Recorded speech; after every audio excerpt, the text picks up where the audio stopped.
ఆయన సుగ్రీవ మిత్రద్రోహానికి పాల్పడవద్దు. ఎందుకంటే నువ్వు ఇంతకుముందు నాకు ఒక ప్రతిజ్ఞ చేశావు. మిత్ర సహాయం చేసినటువంటి నాకు కృతజ్ఞతాపూర్వకంగా సీతాదేవిని వెతికి పెడతానని చెప్పావు. దీనికి నేనే 4 మాసాలు అనుమతి ఇచ్చా. అయితే నువ్వు వెళ్ళినవాడివి వెళ్ళినట్టుగా ఉన్నావు, తిరిగి రాలేదు. సీతాదేవి యొక్క మార్గాన్ని, సీతాదేవిని అన్వేషించడంలో నువ్వు చేసేటువంటి ప్రయత్నం ఇంకా ఏది ప్రారంభమే కాలేదు. అయితే ఒక్క విషయం గుర్తుపెట్టు, లక్ష్మణుడితో సందేశం పంపిస్తున్నాడు రామచంద్రమూర్తి. ఏమంటున్నాడు అంటే, రామచంద్రమూర్తి ఎంత గంభీరంగా ఉంటాడు చూడు. అంటే సాధారణంగా ధర్మంగా ఉన్న వాళ్ళకి అమాయకులు అనుకుంటారు లోకంలో. రామచంద్రమూర్తి ఇక్కడ మాట ఎంత గొప్పగా మాట్లాడాడు చూడండి.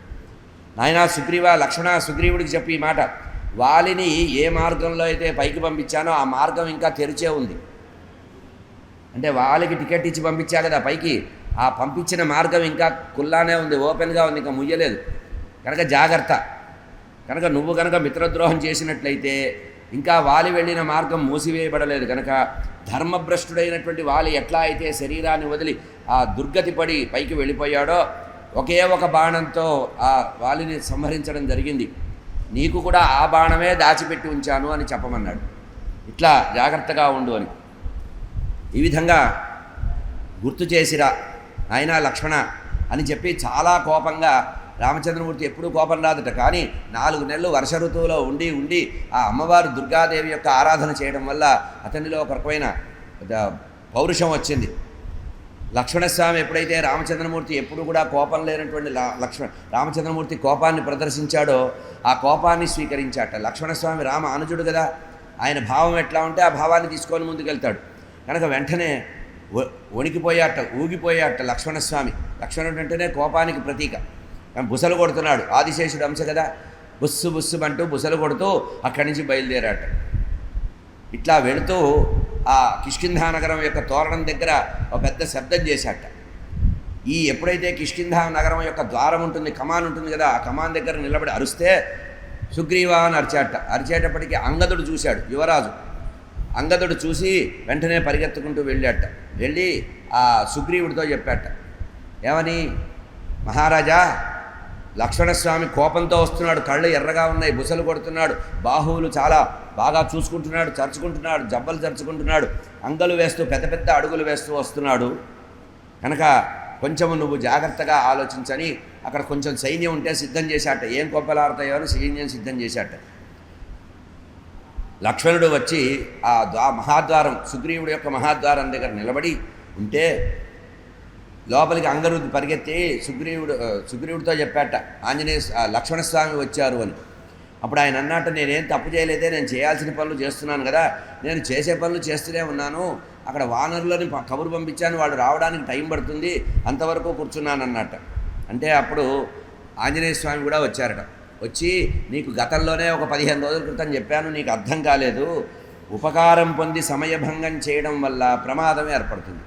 మనం ఒకరికి ఉపకారం చేసి ఆ ఉపకారానికి ప్రత్యుపకారం చేయకుండా ఉంటే, కృతజ్ఞత లేకుండా కృతజ్ఞుడుగా ఉంటే వాడికి మరణం అవుతుంది.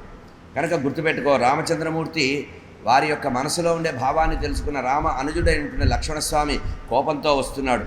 ఇప్పుడు కనుక నువ్వు లక్ష్మణస్వామికి ప్రార్థించి అతని యొక్క కోపాన్ని తగ్గించకపోతే ఈ కిష్కింధా నగరం మొత్తం దహించేస్తాడు, తగలబెట్టేస్తాడు అని చెప్పాడు. అప్పుడు వెంటనే సుగ్రీవుడు ఏం చేశాట, నేను వెళితే ప్రమాదం అని చెప్పి ఆ తారాదేవిని పంపించాట. పరమ పతివ్రత, బాగా మాట్లాడడంలో సమర్థురాలట తారాదేవి.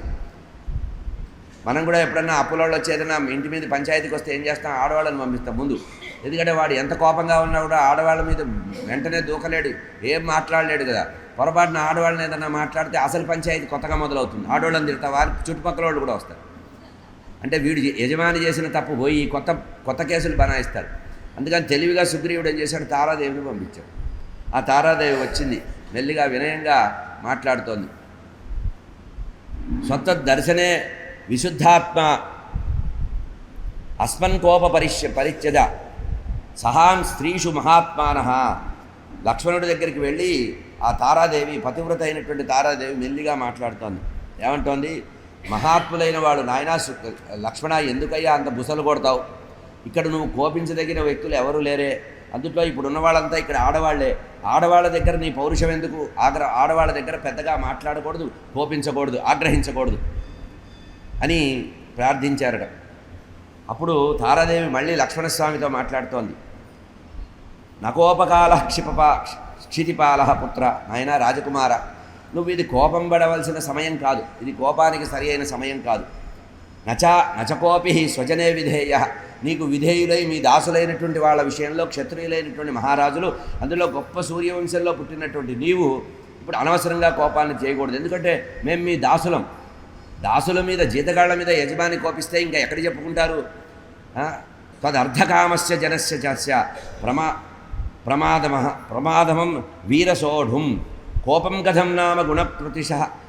నువ్వు ఉత్తమమైనటువంటి గుణాలు కలవాడివి, బుద్ధిమంతుడివి, ధర్మం తెలిసిన వాడివి కనుక మీ సేవలో మేము సర్వకాల సర్వావస్థల్లో ఉంటే ఎప్పుడైనా సేవకుడు తప్పు చేస్తే యజమాని క్షమించాలి కానీ కోపించకూడదు.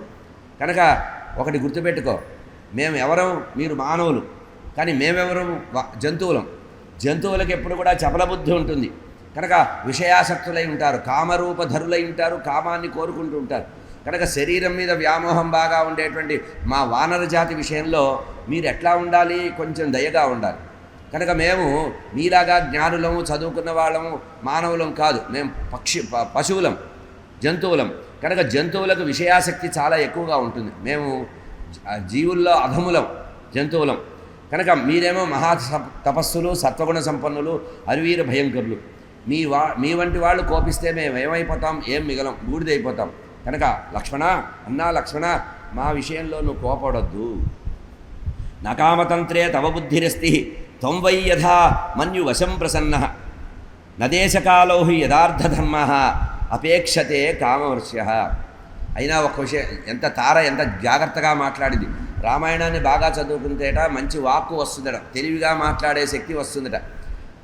ఆయన్ని పొగుడుతోంది, మతిలాడుతోంది, అన్నీ చేస్తోంది. మళ్ళీ తన మనసులో ఉన్న విషయం కొంచెం మెల్లిగా మందలిస్తోంది కూడా. ఎట్లా మందలిస్తోందంటే, అయ్యా నీకేం తెలుస్తుంది, భార్య దగ్గర లేదు, సంసార సుఖం తెలియదు, నువ్వు సేవ కోసమే వచ్చిన వాడివి కనుక, నీ భార్య నీ పక్కన లేదు కనుక, ఈ ఋతువుల్లో వచ్చేటువంటి వర్ష ఋతువు, చలికాలము, ఇటువంటి కాలధర్మం ఉంటుందే, ఇది శారీరానికి కొన్ని మదాన్ని కలిగిస్తుంది.